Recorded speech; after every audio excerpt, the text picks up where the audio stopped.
হযরত জুরাইজের নামক আবেদ, যার ইজ্জত বাঁচানোর জন্য আল্লাহ তাআলা দোলনার বাচ্চাকে কথা বলাইছে। অবশ্য হযরত জুরাইজের একটা অপরাধ হলো তিনি আবেদ বড়, কিন্তু আবেগে পইরা মায়ের বদদোয়া লয়ে লইছে। হাদিসে আছে যে উনি দুনিয়াতে গিয়ে আবেদ জঙ্গলের ধারে ইবাদত গাহ বানায়া তারপরে উনি ইবাদত করতেন। সারা রাত নামাজ পড়তেন, সারা দিন রোজা রাখতেন, মানুষের সাথে মিশতেন না, ইবাদতের গভীরে পৌঁছাইতেন। এলাকার মানুষ ওনারে এত সম্মান এত আদর করত যে গাছের পয়লা ফলটা ওনারে খাওয়াইত, ভালো খানা রান্না করলে এটা ওনার ঘরে পাঠাইত। কিন্তু একদিনের ঘটনা, ওনার মা এসে ওনাকে ডাকতেছে, জুরাইজ দরজা খুলো, আমি তোমার মা আসছি।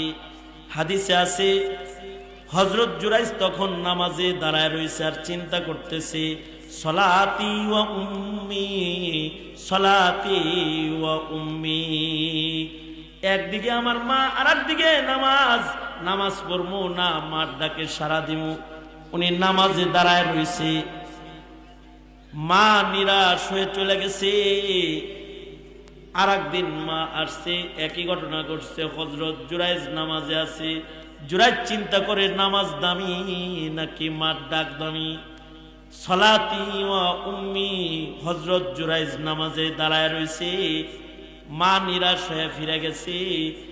তৃতীয়বার আবার মা আর একদিন আসছে, এসে দেখে হযরত জুরাইজ নামাজ পড়ে।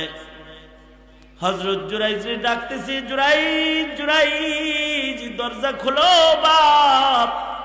হযরত জুরাইজ তখন নামাজে চিন্তা করতেছে, সলাতি ওয়া উম্মি, একদিকে নামাজ একদিকে মা, মার ডাকে সারা দিব নাকি নামাজ পড়বো। হযরত জুরাইজ নামাজে দাঁড়ায় রয়েছে, কিন্তু মা রাগ হয়ে গেছে, সন্তান 3 দিন আসলাম, দরজা খুইলাম, মার চেহারা দেখলি না, জবান দিয়া বদদোয়া বের হয়ে গেছে, তাহলে বেশ্যার চেহারা দেখিস। চলে গেছে হযরত জুরাইজের মা। মায়ের বদদোয়া তো, মা বাপ যদি কোনো দোয়া করে ওইটাও আসমানে চলে যায়, মা বাপ যদি কোনো বদদোয়া করে ওইটাও আসমানে চলে যায়। এই মা আছে কার কার? মা আছে, বাপ আছে? মা বাপ যাদের আছে, হয়তো মা আছে নয়তো বাপ আছে, একজন আছে আর কি, অথবা 2 জনই আছে। হাত তোলেন। আপনাদের দুয়ার ভান্ডার এখনো বাঁচা আছে, হাত নামান। বদদোয়া নিবি না, মায়ের বদদোয়া নিবি না। মায়ের বদদোয়া ইবাদত দিয়েও ঠেকান যায় না। অনেক সাক্ষাকারী হইলেও মায়ের বদদোয়া ঠেকান যায় না, অনেক হজকারী হইলেও মায়ের বদদোয়া ঠেকান যায় না, হাজত গুজার হইলেও মার বদদোয়া ঠেকান যায় না। মা বাবার দোয়া আর আল্লাহর মাঝখানে কোনো পর্দা নাই। হযরত জুরাইজের মা বদদোয়া দিয়ে দিছে, বদদোয়া লাগিয়ে গেছে। ওই এলাকায় একটা জারত জন্ম হয়েছে, অর্থাৎ যেই মেয়েটার বিয়া হয় নাই তার বাচ্চা হয়েছে। এলাকার লোকেরা কয়, এই বাচ্চা কই পাইলি? তো মেয়ে কয়, এটা জুরাইজের বাচ্চা, মার বদদোয়া লাগছে, তোহমত দিয়ে দিছে। এলাকার লোকেরা যারা জুরাইজকে আদর করত, তারা জুরাইজের ইবাদত খানায় যায় ঢিল পাথর মারা শুরু করেছে। দরজা ভাঙ্গা হযরত জুরাইজরে বাইর করে নিয়ে আসছে, ইবাদত খানাকে আগুন দিয়া জ্বালায়া দিছে। বন্ডামি করো, আমরা জানি ইবাদত করো, আসলে জেনা করো, বাচ্চা হইছে জেনা। হযরত জুরাইজকে রুসওয়া করছে, গায়ে হাত পর্যন্ত তুলেছে। হযরত জুরাইজ কয়, এত আদর, এত মোহাব্বত, এত ভক্তি, আর এখন এত শক্তি কেন, কঠিনতা কেন, কেন অত্যাচার করো আমার উপরে? কয়, কেন জানো না? ওই মেয়েরে চেনো না, ওই বাচ্চাকে কি চেনো না? ওইটা তোমার বাচ্চা, জেনা করো নাই। হযরত জুরাইজ কয়, কোন বাচ্চা আমার কাছে নিয়ে আসো। বাচ্চাটাকে কাছে এনেছে। বাচ্চাটার দিকে তাকায় হযরত জুরাইজ বলে, মিন আইনা আনতা ইয়া ওয়ালাদ, মান আবুকা ইয়া ওয়ালাদ বলে ডাক দেওয়ার সাথে সাথে জুরাইজের সম্মান রক্ষার জন্য আল্লাহ তাআলা শব্দ ভূমিষ্ঠ সন্তানের জবান খুলে দিছে। বাচ্চাটা বলে, এলাকার লোকেরা, জুরাইজ রে কষ্ট দিস না, চিনস না এটা আল্লাহর পেয়ারা, আনাবনু ফুলান রাই, আমি অমুক রাখালের সন্তান, আমার মা রাখালের লগে জেনা করছি।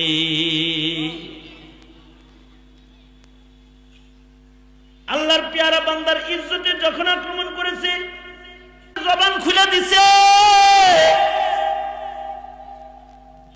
এই এলাকার লোক হযরত জুরাইজের কদমে পড়ে গেছে আর বলতেছে, হযরত মাফ করে দেন, বুঝি নাই, চিনি নাই, ভুল করেছি। হযরত আপনার ইবাদতখানাকে আমরা স্বর্ণের ইটের দ্বারা নির্মাণ করে দিই। হযরত জুরাইজ বলে, না না না, আমার যে ঝুপড়ি ঘর ছিল সেটাই আমাকে বানায় দাও, সেটাই আমি ইবাদত করব। উদ্দেশ্য মাকসাদ হলো দুইটা। যাদের মা বাবা আছে, জিন্দেগিতে মা বাবার বদদুয়া নিবা না, আর কখনো কারোর ইজ্জতে আক্রমণ করবা না। কারণ ইজ্জতে আক্রমণ করলে আসমানের মালিক আল্লাহ নারাজ হয়। রাজনীতি করো ভালো কথা, একজন আর একজনের ইজ্জতে হামলা করবা না, বেইজ্জতি করার চেষ্টা করবা না, কারোর গোপন রাজ প্রকাশ করবা না, কারোর গোপন জিনিস দোষকে খুইটা বাইর করার চেষ্টা করবা না। এগুলো আল্লাহর অপছন্দ। কারণ বান্দা বান্দাকে বেইজ্জত করুক, এটা আসমানের মালিক আল্লাহ তাআলা এটা পছন্দ করে না।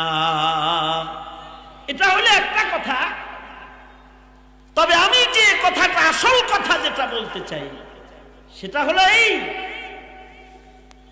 আল্লাহর রাসূল এই হাদিসেরই আরেকটা অংশে বলেন, লাউ কানা জুরাইজু ফাকিহান, জুরাইজ যদি শুধু আবেদ না হইয়া আলেম হইতো, তাইলে জুরাইজ মার ডাকের উত্তর দিত।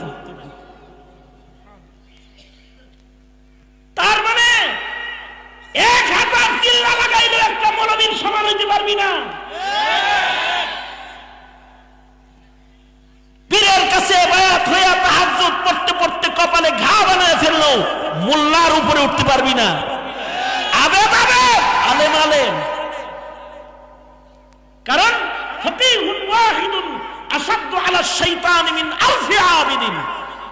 1000 আবেদকে শয়তানের ধোঁকা দিতে যত কষ্ট না হয়, একটা মৌলবীরে ধোঁকা দিতে তার চেয়ে বেশি কষ্ট হয়। এই কারণে সাধারণ পাবলিক অন্যায় দেখে চুপ থাকলেও মৌলবী যাকাত খেয়েও চুপ থাকে না, গর্জন দিয়ে মারা যায়, গর্জন দিয়ে মারা যায়। কারণ আলেমের কাছে কি আছে? আলেমের কাছে ইলম আছে, তার কাছে ইলমের চোখ আছে, ইলমের নূর আছে। আয়াতটা আরো সুস্পষ্ট বুঝার জন্য আমি আরো দুটি দৃষ্টান্ত দেই। নামাজ পড়তেছেন, সামনে দেখেন বুকরো সাপ, নামাজ পড়বেন না সাপ মারবেন? হ্যাঁ, নামাজ পড়ব, কামড় দিয়ে নামাজ কাপড়ে পাঠাই দিব।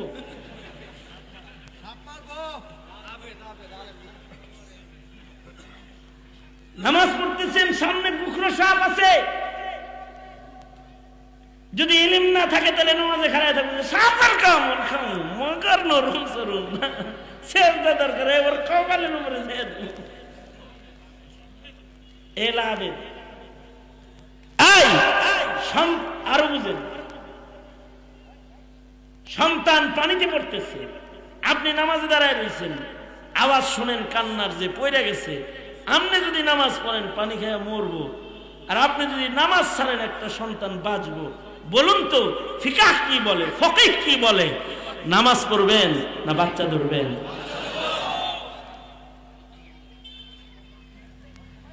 আগুনে পড়তেছে একটা বাচ্চা, চুলার দিকে যাইতেছে, চুলার দিকে হামাগুড়ি দিয়ে আইতেছে, লাল লাল দেখা যায় ধরবো, আর আপনি নামাজ পড়তেছেন, দেখ কালাইছেন, মনে মনে ভাবেন নামাজও কি দেখা যায়? হ্যাঁ, নামাজের ভিতরে ফ্যান দেখো আর ওইটা দেখা যায় না। না, নামাজ পড়ে আর চিন্তা করে যে এক এক ফ্যান এক এক কালারের, কমিটি ঠিক করে নাই কামটা। যে সভাপতি সাহেব আব্দুল কাদের ভাই ফ্যান গুলো লাগাই দিল, এক এক ফ্যান এক এক কালার লাগাই দিছে, এক কালার লাগাইতো, নামাজ পড়তেছে আর চিন্তা করতেছে। যেই জাতির এই নামাজ, ওই জাতি কি নামাজের ভিতরে দেখে না যে বাচ্চা আগুনে পড়তেছে? যদি দেখে তখন কি নামাজ পড়বে না বাচ্চা ধরবে? ইসলাম বলে বাচ্চা ধর। সেম আল্লাহর রাসূল বলে জুরাইজ যদি ফকিহ হইতো, আলেম হইতো, তাইলে নামাজ বাদ দিয়ে মা দরজা খুলতো আর চেহারা দেখতো। আল্লাহর রাসূল কিন্তু হ্যাঁ ওয়াইসুল কারনিকে বলছে আমার কাছে আসার দরকার নেই, মার খেদমত কর।